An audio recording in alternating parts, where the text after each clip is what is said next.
संजय राऊत बोलतायत, थेट जाऊयात. या महाराष्ट्रामध्ये एक घटनाबाह्य सरकार आहे. बघा, आता सर्वोच्च न्यायालयानं एक काल निकाल दिला, समलिंगी विवाहाला मान्यता नाही. तोच निर्णय या 3 समलिंगींना लागू होतो.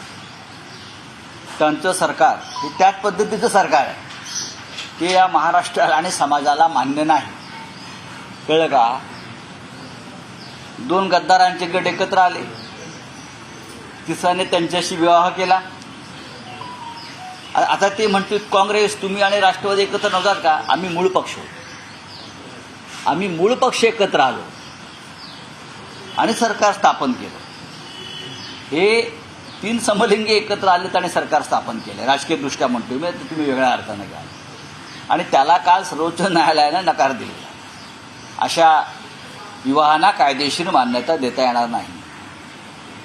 आणि काल सर्वोच्च न्यायालयानं जे सांगितलं की अध्यक्ष महोदय, कामाचंच बोला, काम करा, वायफळ चर्चा आणि बोलू नका. किती मुलाखती देत आहेत आणि आम्हाला कायदा समजून सांगतायत. अहो, कायदा, तुम्ही कायदे पंडित आहात, तुम्हाला कायदा माहिती आहे ना. घटनेतील 10व्या शेड्यूलनुसार कोणत्याही फुटीला मान्यता नाही आणि फुटणारे अपात्र ठरतील, हे सर्वोच्च न्यायालयानं तुमचा कान पकडून सांगितलेलं आहे की तुमचा व्हीप बेकायदेशीर आहे. शिंद्यांची त्यांच्या गटनेतेपदी झालेली निवड चुकीची आहे, बेकायदेशीर आहे. गव्हर्नरनं केलेली कारवाई चुकीची आहे. तरीही हे जे ट्रायब्युनल आहे, लवाद ज्याला म्हणतो, हे कायदा पाळत नाहीत, सर्वोच्च न्यायालयाचे निर्देश पाळत नाहीत. हे कोण स्वतःला समजतात? त्यांनाच फक्त कायदा कळतो आणि सर्वोच्च न्यायालय मूर्ख आहे असं त्यांना म्हणायचं आहे का? काल सर्वोच्च न्यायालयानं त्यांना परखड शब्दात सांगितलेलं आहे की आता बस, आणि आम्हाला नका कायदा शिकवू. आमच्याच पक्षात तुम्ही होतात तेव्हा आम्ही तुम्हाला कायदा सांगितला आहे. बघा आता काय ते, आता पाहू आम्ही. आमदारांच्या अधिकारांवर गदा येत आहे. पक्षांतर कायदा जो आहे असं कोण म्हणताय? पृथ्वीराज चव्हाण म्हणतात की या पक्षांतर कोर्टाने रद्द करावं. आमदारांच्या अधिकारांवर गदा देखील. मला त्याच्याविषयी काय बोलायचं नाही, सर्वोच्च न्यायालयाविषयी बोलतो. सर, आमदार सर्वोच्च न्यायालयानं जो निर्णय दिलेला आहे त्याचं जर हे पालन करणार नसतील, हे ट्रायब्युनल हे सर्वोच्च न्यायालयापेक्षा मोठं नाही. लक्षात घ्या, ट्रायब्युनल हे सर्वोच्च न्यायालय नेमतं किंवा न्यायालय नेमतं. तुम्ही त्यांच्या हाताखाली काम करता. सार्वभौमत्व म्हणजे काय? चोरांना संरक्षण देणं, चोरांच्या सरदारांना राजकीय संरक्षण देणं म्हणजे विधिमंडळाचं किंवा संसदेचं सार्वभौमत्व नाही.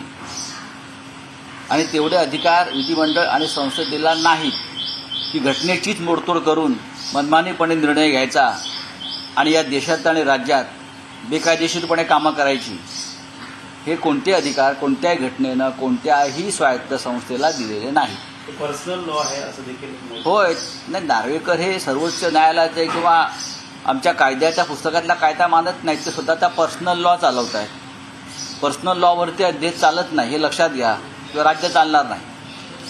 सर, वही जिस तरीके से कल आखिरी मौका दिया है, 30 अक्टूबर तक का समय दिया है स्पीकर को, और वही सामना में भी लिखा गया है कि जिस तरीके से पर्सनल लॉ चलाया अरे यहाँ के जो विधानसभा के स्पीकर है, जिसे हम ट्रिब्यूनल कहते हैं, सर्वोच्च न्यायालय ने उनको ट्रिब्यूनल का अधिकार दिया है कि आप निर्णय लीजिए, आप सुनवाई करें और निर्णय लीजिए. लेकिन सर्वोच्च न्यायालय के निर्देश को यहाँ के स्पीकर ट्रिब्यूनल मानने को तैयार नहीं.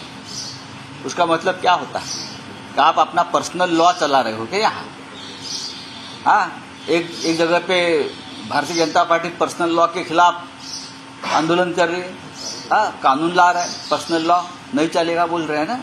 फिर आपका ये कौन सा पर्सनल लॉ है? ये पर्सनल लॉ नहीं चलेगा. आपको विधायक जो है बेईमान, उनको डिस्क्वालीफाई करना होगा. ये सर्वोच्च न्यायालय का निर्देश है. आप कब तक बचाओगे उनको?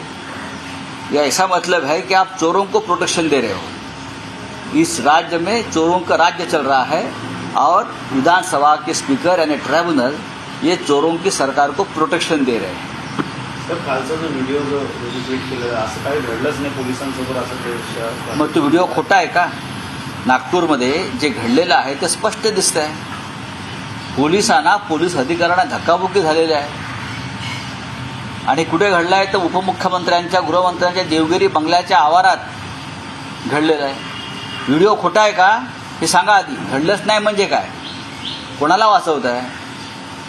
हां, कोणत्या गुन्हेगारांना वाचवत आहे? इथे कमळ लावलं आणि त्याने खून केला की तो महात्मा काय? चलिए, थैंक यू. खालिस्तान का और मैंने अखिलेश का क्या है? सर, अखिलेश यादव जी कह रहे हैं कि इंडिया जो ब्लॉक है ये गठबंधन को, कांग्रेस को तय करना चाहिए कि ये गठबंधन राष्ट्र स्तर पर है या फिर राज्य स्तर पर है. देखिए, सबसे पहले गठबंधन अभी बना है, ये 2024 के लोकसभा के लिए बना है.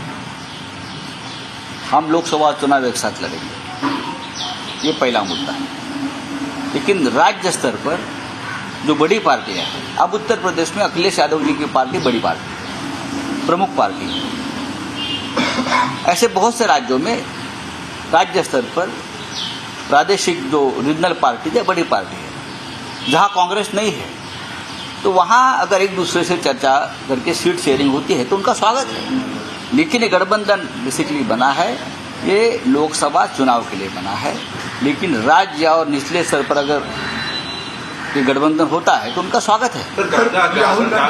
गाजा के हॉस्पिटल पर भीषण अटैक हुआ 500 लोग, हाँ सर, 500 लोग निरपराध मारे गए.